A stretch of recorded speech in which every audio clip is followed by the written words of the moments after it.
अज़मतूं मौला वधायो प्यारे पाकिस्तान जो। अज़मतूं मौला वधायो प्यारे पाकिस्तान जो। देश मुझे खे दुआऊं आहिनि कंबर वारे जवान जो। देश मुझे खे दुआऊं आहिनि कंबर वारे जवान जो। हथ खणी करे चओ पाकिस्तान खे दुआऊं आहिनि कंबर वारे जवान जो। पाकिस्तान खे दुआऊं आहिनि कंबर वारे जवान जो। अज़मतूं मौला वधायो प्यारे पाकिस्तान जो। देश मुझे खे दुआऊं आहिनि कंबर वारे जवान जो। देश मुझे खे दुआऊं आहिनि कंबर वारे जवान जो।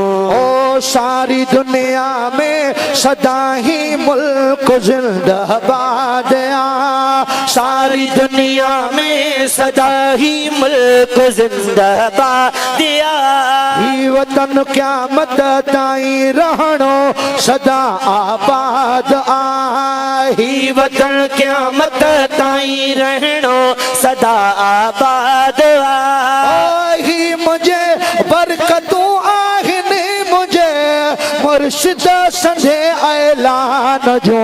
पाकिस्तान के दुआऊं आहिनि कंबर वारे जवान जो। पाकिस्तान के दुआऊं आहिनि कंबर वारे जवान जो।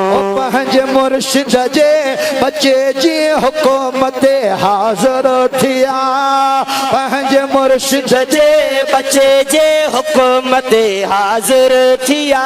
सुन साईं शेर हुसैनियत जे हुकूमत हाज़िर थिया। कीअं तला तादाद आशिक़ हिते हिते पहुची विया। कीअं तला तादाद आशिक़ हिते पहुची विया। ओ अॼु ॾिसो झलकियूं मुझे अॼु ॾिसो झलकियूं मुझे मुर्शिद संदे फैज़ान जो। पाकिस्तान के दुआऊं आहिनि कंबर वारे जवान जो। पाकिस्तान के दुआऊं आहिनि कंबर वारे जवान जो। अज़मतूं मौला वधायो प्यारे पाकिस्तान जो। अज़मतूं मौला वधायो प्यारे पाकिस्तान जो। मुझे देश के दुआऊं आहिनि कंबर वारे जवान जो। मुझे देश के दुआऊं आहिनि कंबर वारे जवान जो। कुफर खां आज़ाद थी आ मुसलमाननि खे मिलियो। कुफर खां आज़ाद थी आ मुसलमाननि खे मिलियो। मुस्तफ़ा महबूब मदनी जे दीवाननि खे मिलियो। मुस्तफ़ा महबूब मदनी जे दीवाननि खे मिलियो।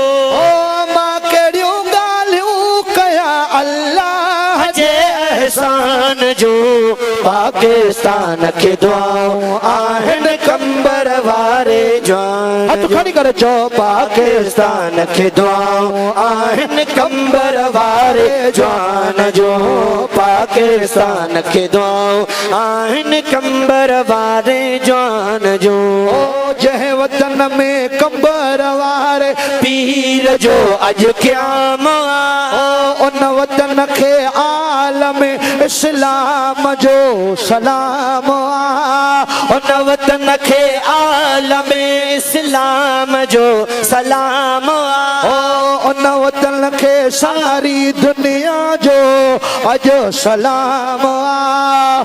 ओ पल पल हर खड़ी इस्माइल जी घोर ही जिंद जान आ। पाकिस्तान के दुआऊं आहिनि कंबर वारे जवान जो। अज़मतूं मौला वधायो प्यारे पाकिस्तान जो। देश मुझे खे दुआऊं आहिनि कंबर वारे जवान जो। देश मुझे खे दुआऊं आहिनि कंबर वारे जवान जो। देश देश मुझे खे दुआऊं आहिनि कंबर वारे जवान जो देश मुझे खे दुआऊं आहिनि कंबर